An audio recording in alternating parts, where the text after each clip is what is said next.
It's episode 53 of the Improv London podcast. I'm your host, Stuart Moses, and this week's guest is Molin Berwin.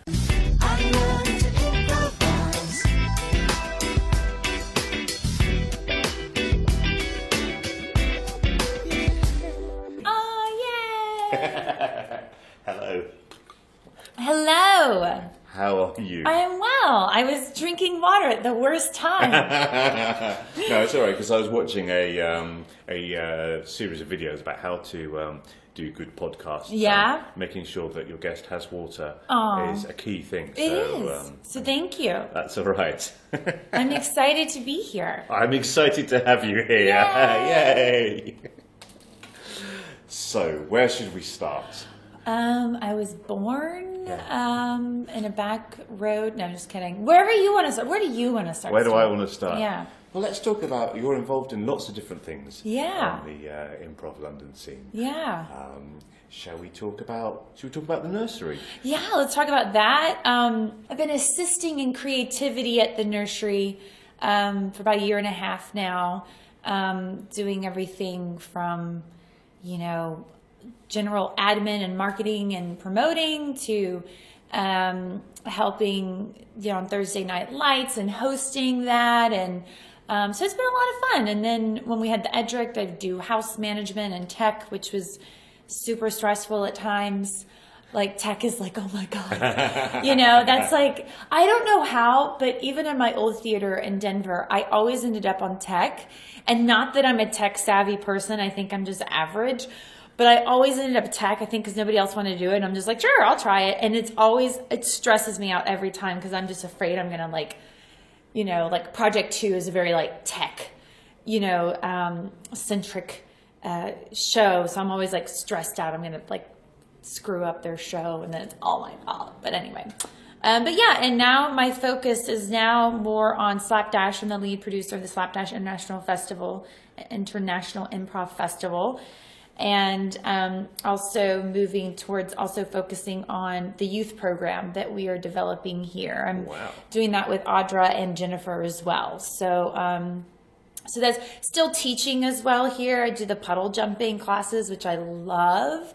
Those are super fun because they're free, for anyone not knowing that. So it's really nice for somebody that's like, oh, I'm interested in improv, but I'm not sure if that school's for me or if I'd even like it. So it's a really nice thing the nursery does, I think, once every month, first Sunday of the month. And I teach some of those and it's super fun. And you get these people that, have never even performed in their lives. And they're like, yeah, I didn't think I'd even really talk that much. I'm like, really? Because you were up there all the time. It's great. It's great. And just having a fun time. And it kind of reminds you why you got into this in the beginning. And, so I really enjoyed that. So I enjoyed the teaching as well. So. Yes, I love playing with people who are improvising for the first time because they're genuinely surprising themselves at the sort of things that they can do. You're watching, they're like, whoa, I just said that. I'm like, yeah, you did. That was great. You just discovered that. That was amazing. So I really enjoy the newbies. So when you're going to be teaching this class, how do you approach it? How do you decide? Basically what you're going to do? So I think we do a lot of exercises in the beginning and just making it comfortable, doing a lot of name games because I am terrible at names. If I see it written down, I'm a visual person, I remember, but I'm good at faces, terrible at names. So that's something I'm trying to work on as a just general life skill. But so we do a couple of name games, just makes everybody else comfortable too. And then just doing a lot of exercises where they quote unquote mess up, passing and getting to do it really fast because then you point when did it get fun? Not when we were doing it really fast and doing it quote unquote right, but when people were messing up. And so just getting them really comfortable with moving and quote unquote making mistakes or things that they perceive as mistakes. So then you just kind of move from exercises like that into slowly yes-anding or what I'm about to use my secret weapon in teaching and give it off for free. But there's this exercise I use, it's called Fuck Yeah. And it's really good even with teams who maybe, if they're noticing they're getting kind of, negative on stage or not as supportive, but it's kind of like yes and, but to the 10th degree.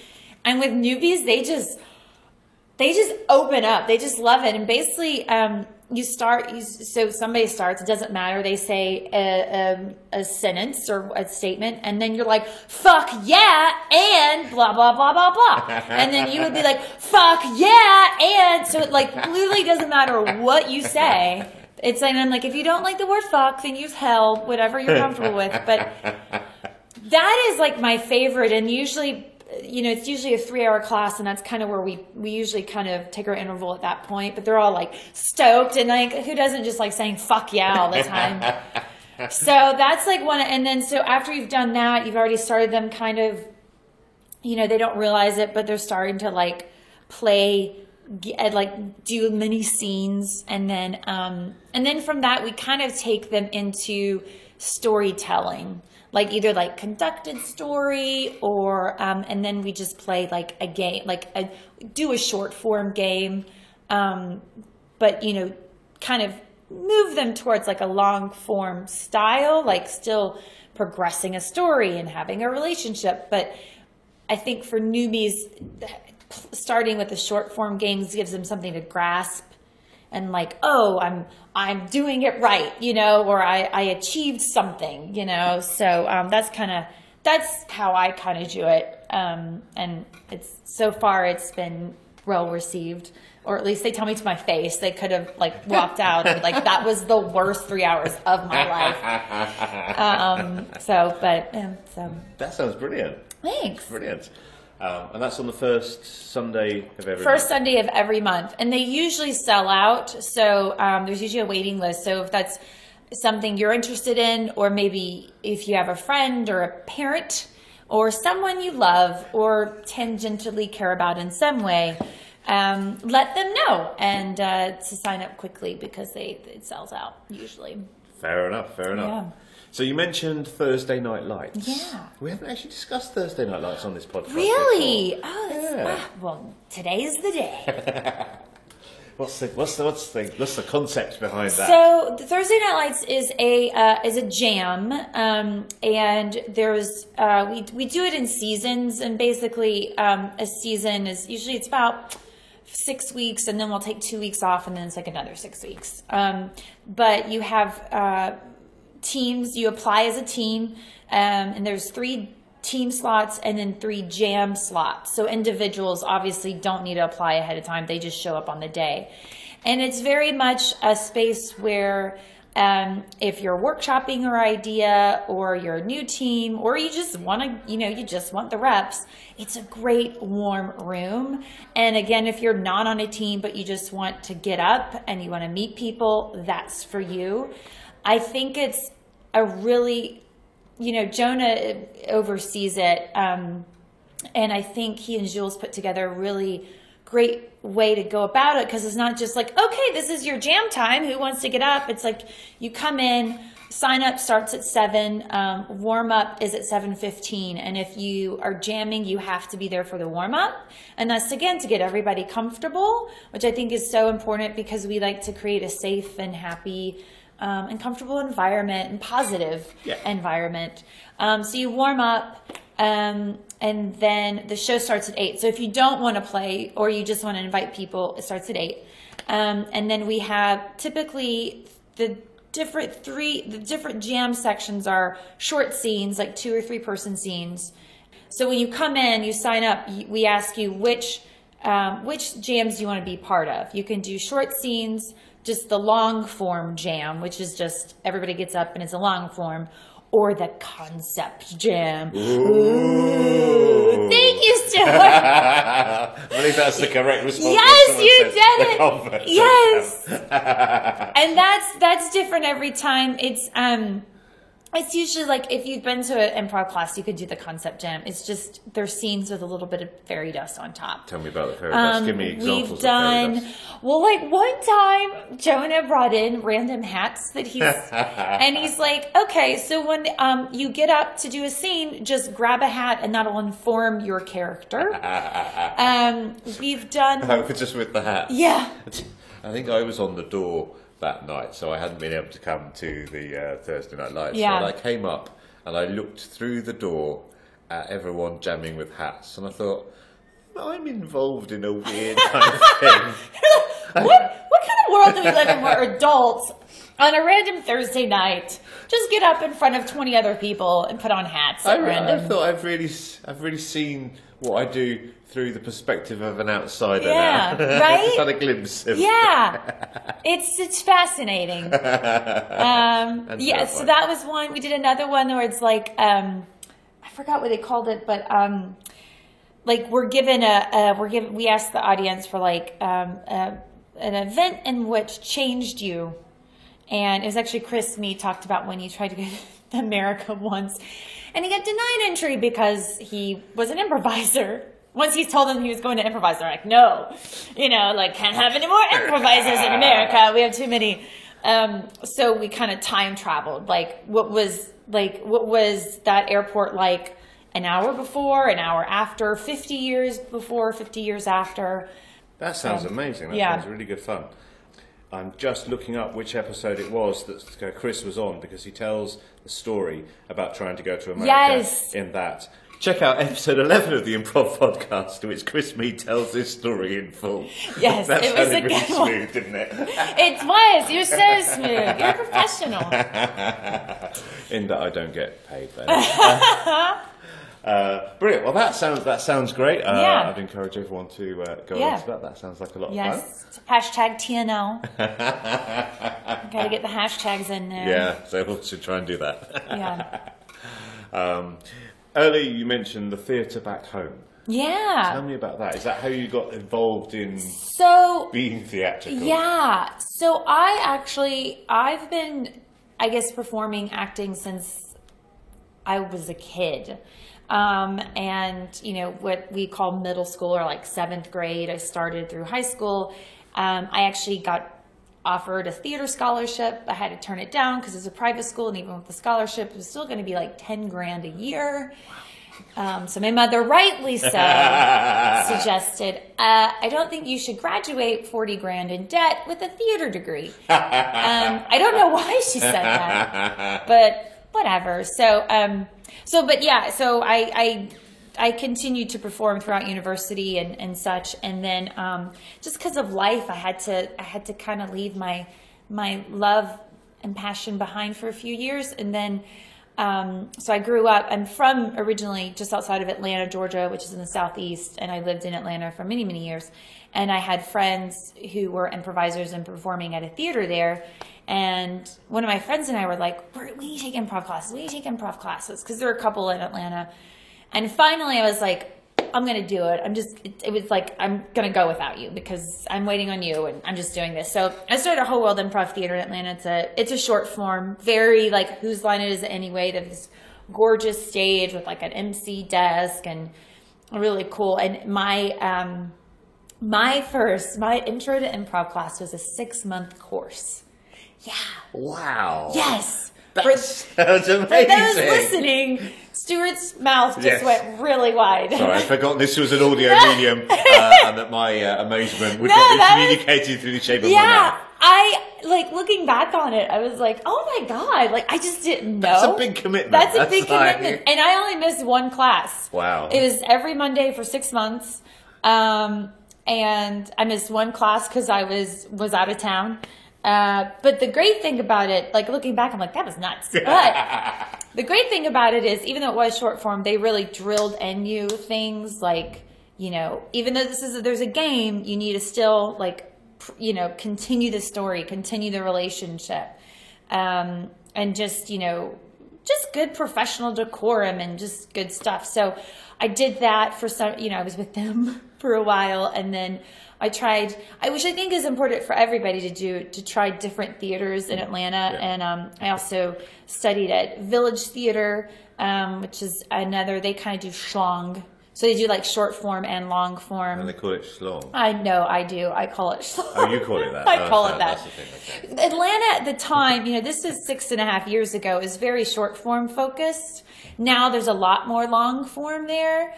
I do remember though, oh God, my first long form class I took was Atlanta. How long was the course? So this one was only 8 weeks. Oh, right. I thought it was 8 months. No. So one of my friends from my first class, he's like, oh, I'm going to go take this course at Relapse, another theater, and it's about characters and scene work. I'm like, oh, great. That's, I want to work on that. And so we show up in class and we're like, when are we going to play games? Like, we had no idea that they're like, we're like, oh, this is long prov. And I think our teacher thought we were joking, but we weren't. So it was great. Well, actually, it was really uncomfortable, my first long form show. It was just terrible. But I learned a lot. I had a great teacher, though. He was a very sweet man and a great teacher, but it was just so like, I don't know, it was interesting. I don't know. That's all I'm going to leave it. It's just a very interesting show. No, because I have to ask. So why was it so terrible? It wasn't. It wasn't terrible. No, I'm not saying it was terrible. It felt so like there was a lot of negativity on stage. From you? No, I don't. No, I don't think I was. I hope I wasn't. And if those that are in Atlanta should be listening to this London podcast, I apologize if I was. I don't think so. It was just very like I think there were others in the class that weren't familiar with long form, so it was very kind of like, and yeah, it was interesting. Okay. That's all. But it didn't put you off carrying on. Obviously. No, like this can be better. So, but then I moved to Denver, and that's really where I fell in love with long form, was Denver. And I will never forget it. I had lived in Denver just 3 months. I was volunteering at the Denver Improv Festival, and I walked in to a show that had just started, and I will never forget, it was Governor Jack, which is still a team there, an amazing team. And I'm like, holy shit.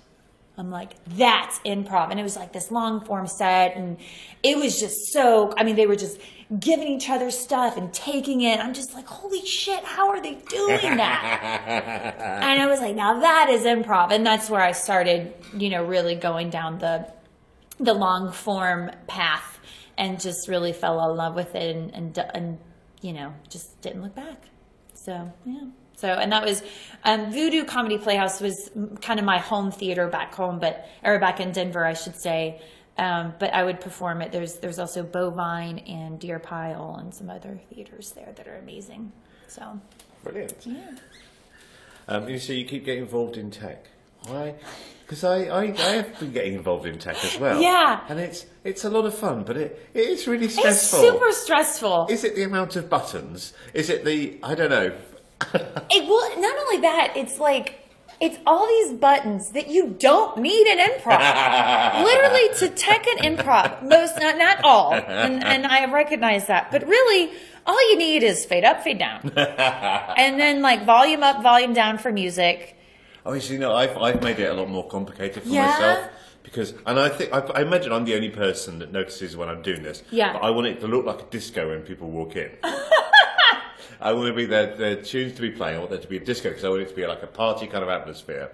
And then I want to be able to switch off the disco lights, and then so I can bring up the individual, I don't even know what the proper terms are, the individual coloured lights if I need them. Yeah. Most of the time you don't. No. And I have real trouble switching between them. And nobody else cares, as you say. All they want to do is the lights come on, the lights go off. In fact, probably what I'm doing is more of a distraction and an annoyance. But it's still, to me, I just want to be able to do that. But no, that's nice because, maybe, especially, you always got to think about the people that have never gone to an improv show before, and they probably like that. Yeah. And I say that, then you have amazing shows out there that have, projectors or lights that they actually use in their show.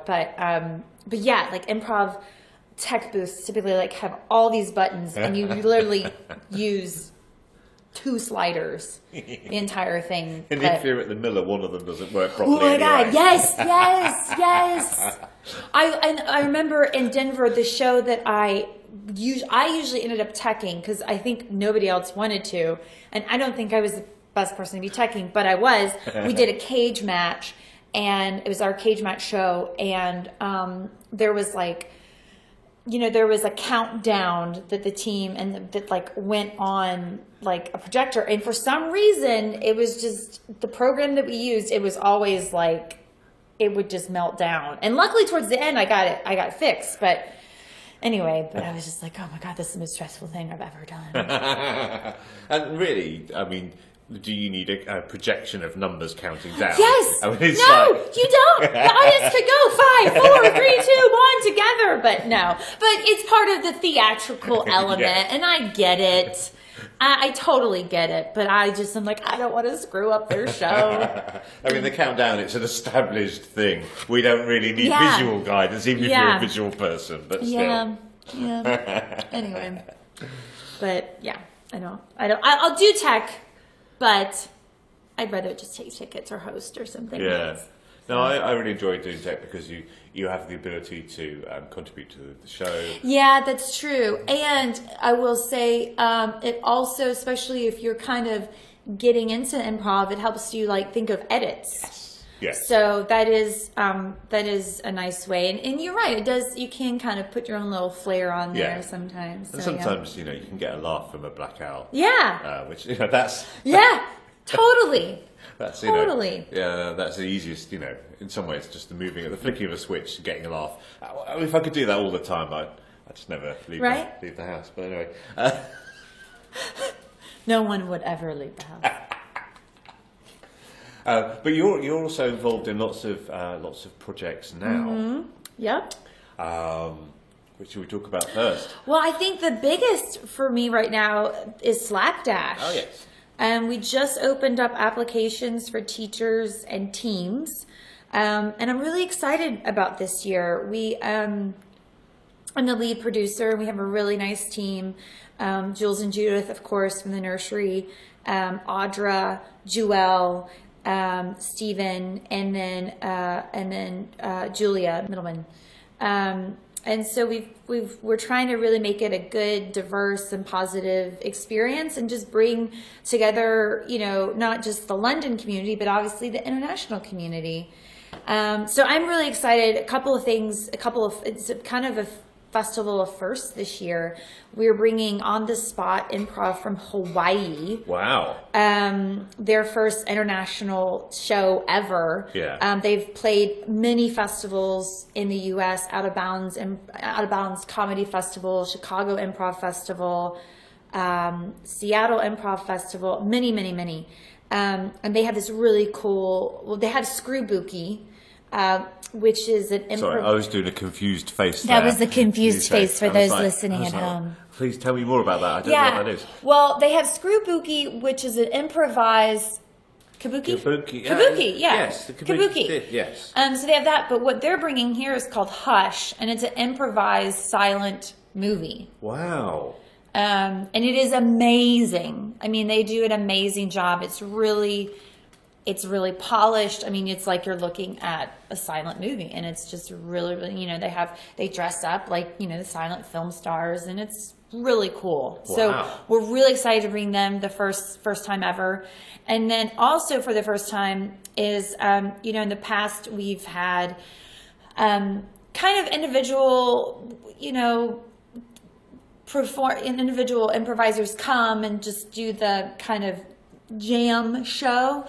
Well, this time what we were doing is individual improvisers will actually apply an audition for the Slapdash International team that will headline Friday night. Wow.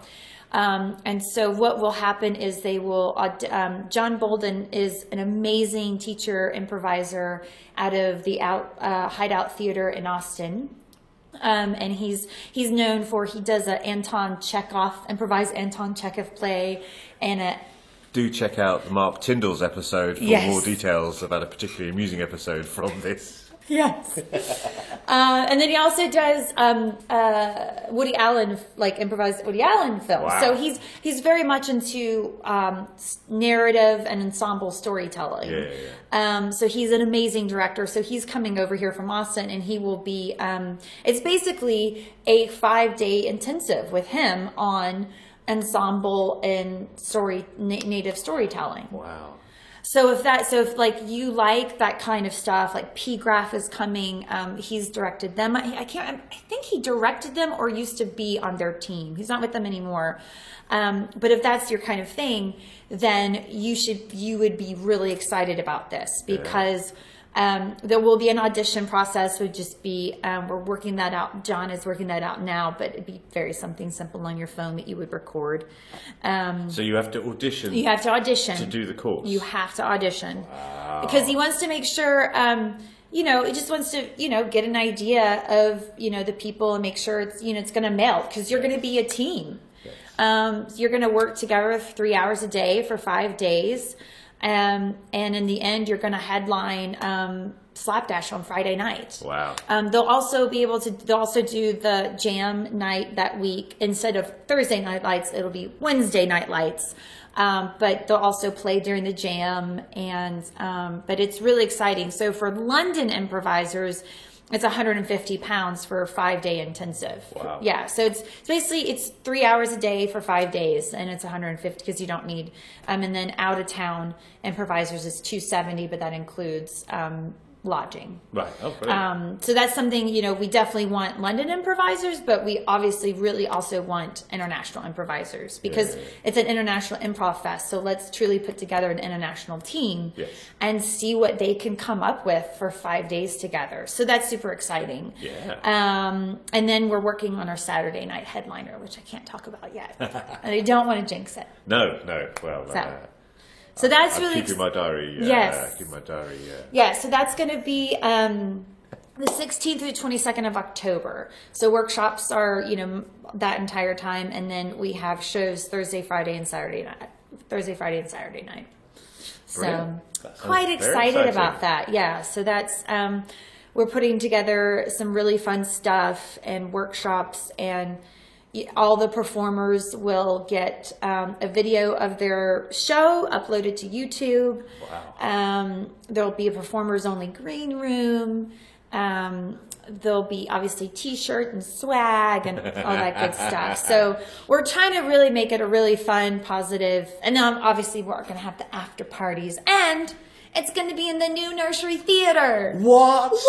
There's a new Nursery Theater? Yes! What? What is happening? Oh my God.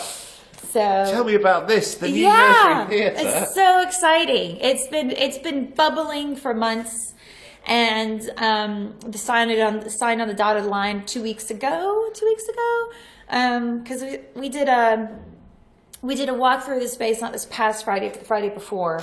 And it's really cool. It's in Shoreditch. It's part of Theater Delicatessence, one of their buildings. And you walk in and there's a bar that's Theater Deli's bar, but then you walk into the theater and we'll have our own bar, and it's going to be really amazing. And they're already starting to program a summer. It'll kind of be a summer season, kind of a soft summer season, then full blown in autumn. Wow. So kicking off with Slapdash. No, I'm just kidding. They're not saying it like that, but I should shut up before it catches on. If it catches on, let's go with it. No, but yeah, it's going to be really cool, and I'm really excited and proud of Jules and Judith. They've been working on this for so long.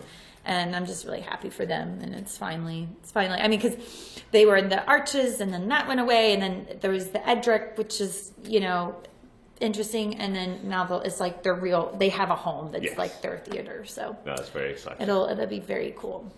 So I'm excited about that. Cool. So, and we'll be looking for volunteers to help paint and all that in the coming weeks. So look out for that. Brilliant. You're also involved with Special Guest. Yeah. Tell me about With Special Guest. The very confusingly named With Special Guest. It's very difficult when you have is it a preposition? Yeah. Because you're with Special Guest. Yeah, we're with. We're considering it a slight name change just because we recognize it is confusing. But also, if you look, because sometimes, yeah. We've gotten tagged. We've gotten tagged on Facebook on like random music events. We're like, just so you know, we're not going to be there. We'd love to if you want to, and some improvisers will totally come. But Sweden, we're not looking to come to in June. Yeah, no, With Special Guest is really fun. So that actually started. Audra and Daniel were part of a larger team. And then that kind of broke apart, but they still wanted to improvise and stay together. And I think they wanted to build it, but they didn't want to like hold auditions, and they just kind of wanted to try different people out. And I know Audra, I knew them both separately, and Audra is one of my good friends. And so they said, hey, do you want to come to a practice and do a show with us and this and on this day? And I'm like, sure. And then I just never left. So I'm like, hey guys, when's our next practice? But no, seriously, no. But the goal is we have a different guest improviser each show. And we ask the improviser, ahead of time, we're going to ask you a time that you felt special. Don't tell us that. And we tell the audience this too. Like, we did ask them ahead of time, but we haven't heard the answer. And then we just ask them about the question, about that. And then we ask the audience, are there any questions we forgot? And then we also say, is there anything, we ask the audience, we're playing around. This is a new element that we're playing around with, but we ask the audience and or the guest improviser, is there any thing that you nerd out about, or that's going on in your life you want to see reflected back on stage. Right. So that's fun. And then a lot of times if we do a jam though, we don't get a guest improviser, and we just use the audience as our, kind of guest improviser. Sometimes we've brought people on stage, and sometimes we just interviewed the audience.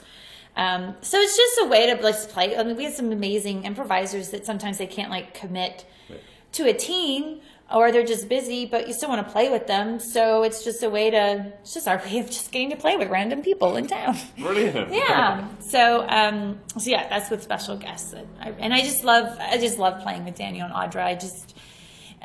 They're just really great. I feel so comfortable and with them on stage, and we can screw with each other and just have a fun time. I just really enjoy them. So you get a story or something people are enthusiastic about. Yeah. And then how do you translate that into a performance? Oh, good question. The scenes are inspired by what they talk about, because usually people say something and we just ask more questions. We just ask a lot of questions, and the scenes are definitely inspired by. We don't, and especially since we're dealing with different improvisers, we're not like, oh, this is a narrative and this is, we're a herald or anything like this. We're more like a thematic montage. Usually what we try to do is put up like 3 different tent poles that we say. It's like storylines, and then try to explore each one. And then sometimes they'll come together and sometimes they don't. Yeah. And 3 is ideal, but if it's 2, that's okay too. We just try to get inspired by what our guest is saying and what our audience has asked, and create, some scenes off of that. Yeah. So it's not a playback theatre thing where you're necessarily recreating it. Not at all. But it's really, and I really like the idea of these 3 tent poles, these kind of 3, are they threads, are they story threads? Yeah, story threads. Like, I remember our last TNL we did, somebody, they felt special because their new job asked them what their dietary requirements were. Wow. And then we learned that they were working on a mockumentary, and I think they were vegetarian or something. They had some kind of or maybe it's like gluten. There was some kind of dietary, and that made them feel special, that somebody like went and asked, and they were working on this mockumentary, and they're really excited about it. We learned that. And then we learned that something that they were really excited about also, that they wanted to see reflected back, is they get excited about, or they nerd out about emojis. Oh, right. So, so at one point in one of the scenes, we were just, talking about, we were pitching new emojis. And then there was, another scene where this woman was excited because she finally met somebody who didn't didn't eat gluten, or was like snobby about food or something. So definitely do not recreate the story that was just told. Yeah. We use it to inspire us. Yeah. So. Brilliant. Yeah. And how often do you rehearse? And is there a... We try to do it weekly. Yeah. Sometimes though, with just travel schedules, we don't. So we definitely try to do it weekly, or then if somebody can't make it, or sometimes we just hang out. Yeah. Because sometimes if we can't sometimes spaces are full, or maybe you're just not feeling it. Let's go grab a drink. So we definitely try to do it at least weekly. And then I have a few other. I have Careless Vespa. Again, we try to practice weekly, or sometimes we'll do, if maybe we had to skip a practice or two, we'll do a long practice on the weekend. Right. And Careless Vespa is a news format show. Right, okay. So very much if you're familiar with World News Night. So we get the audience to cut out headlines and put it on a cork board, and then we take the headlines and create a story based on this. We don't read the story that goes with it. Okay. We actually create fake news you'll like. And doesn't harm anyone. Is that what's going on the posters? Yeah. We create fake news you'll like. And so we create we just make up a story based on that headline, and then again use that story to inspire scenes, not play out what we just say. We use those to inspire scenes. So who's in that group? So that's Brian Lewandowski, and then Kat Peshkan. Brilliant. So another trio. Another trio. Yeah. I don't know how this has happened to me, but it has happened. I do have Piggyback with Audra as well, and that's a big ensemble. That's super fun. And I typically, in the past, I've always done either a big team, 7 people, or just a duo. So I ended up in a trio and now a bigger team. But Piggyback is super fun because it's a 3-act improvised play based off of 3 different stand-ups. Well, I've got a confused face. Yeah, there's a confused face for those listening at home. Just trying to process that. Yeah. So you've got 3 stand-ups, and then you do a 3-act play, and the 3-act play is based on those 3 stand-ups. Yeah. How does that work? It's great. I imagine if I kept quiet, old Molly would have told me that. No, everybody says that. I love the reaction though. So we typically have a headliner that opens the show, and they do a 20-minute set. And that kind of gives us the tone and the theme of the entire show. Right. So they do a 20-minute set, and then we do our first act, which is usually about 4 scenes-ish. Could be 3, could be 5. And are you establishing platform? We're establishing your antagonist, protagonist, and then developing the world that these people live in, kind of setting the stage. Then there's typically an intermission around that point, and then we have a second stand-up comes in, and they do about 15 minutes, give or take. Could be 10, could be 15. And then we go on and do about the same amount of time, 10, 15 minutes. And what we're doing, I should have added on the side of all the stand-ups, we're taking notes. We're constantly taking notes. Because now what we have to do with the second stand-up has their own show and material, and we've got to take things from their material and interweave it into this next act. I'm doing a frowny face. Now the frowny face. There's a confusion. Well, I'm like trying to just even process the idea of doing this. I think it sounds great. I'm just like, that's making my brain hurt. Even just thinking about doing it. Yeah, and then that's the second act. So that's kind of the tilt of the play. You know, that's again about 3 scenes. Those are a little shorter, but that's kind of the tilt of the play. As the plot thickens, that's the Empire Strikes Back of the play. And then we have our final stand-up, which is only about 5 minutes. But again, we're writing down stuff from their stand-up, and we come back on to just kind of wrap it all up. So you're drawing on the things from the first and the second act, and weaving in the things from the third stand-up. To wrap it all up. Wow. And we're supposed to get ourselves in quite a ridiculous situation. So then when the third act comes, you're like, how are they going to get, it's like in any ridiculous action movie, we use Die Hard actually quite frequently, but you're like, how are they going to get out of this? Or like in The Matrix when Neo dies, like what, he's the good guy. And then all of a sudden he comes back because he is the one, you know? That's kind of, we're kind of supposed to really be like, how are they going to get themselves? This is so ridiculous. But it's super fun. And I just laugh so much in practice and at the shows. It's a lot of fun. So how do you practice that format? So we, a lot of it, you know, when we first started practicing, we just kind of ran scenes and kind of just, you know, identifying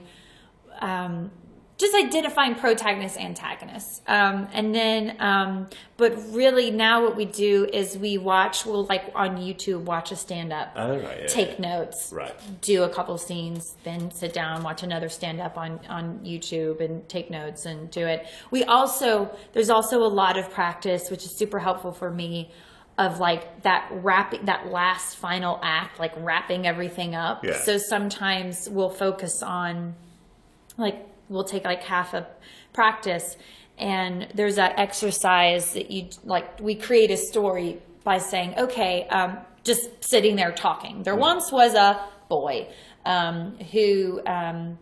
who was this and that and blah, blah, blah, until one, you know, and they always did this and they always did that until one day this happened, and then or that's how and then we're like, okay, let's see that one day. So we'll practice the final act just over and over and over and over of like, you know, different stories that we've set up. Wow. So, and a lot of it is the practice of, like sometimes we'll run the first act, the first set, and we'll be like, okay, who do we think, who's the protagonist? Who's the antagonist? And sometimes there's like there's like the main protagonist, and then there's like sub stories. So a lot of it's just running, and we don't practice every week. I think running up to our first show, we had a rehearsal a week.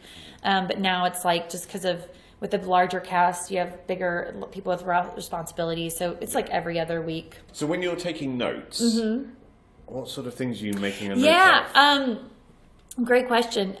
This is something I'm still evolving, because I notice my notes are like too prescriptive. Did I just say that word? I don't know. Anyway, prescriptive. Thank you. Anyway, but yeah, you're just like, you know, things that maybe jump out at you. Right. Like, I'm trying to think of my notes from the last show. Like one of the stand-ups, she wasn't the headliner, but Simone, who also puts, Simone and Audra kind of put it together, but she was one of the stand-ups, and she talked about how not wanting kids, but wanting cats. So I put like birthing kittens. Or like this guy, part of his set was he's just really awkward in dating. So I was just like awkward dating situations. And then maybe what does that make you think of? And like, I don't remember. One of the stand-ups talked about Lesboland. And so I wrote Lesboland and then Straitsville. And that ended up, and luckily we are on the same page, and that's where we ended up, it took place in Lesboland and Straitsville. So just writing down things that are jumping out at you, that are inspiring you. Is writing it down cheating? It's funny you should ask, because I wonder the same thing.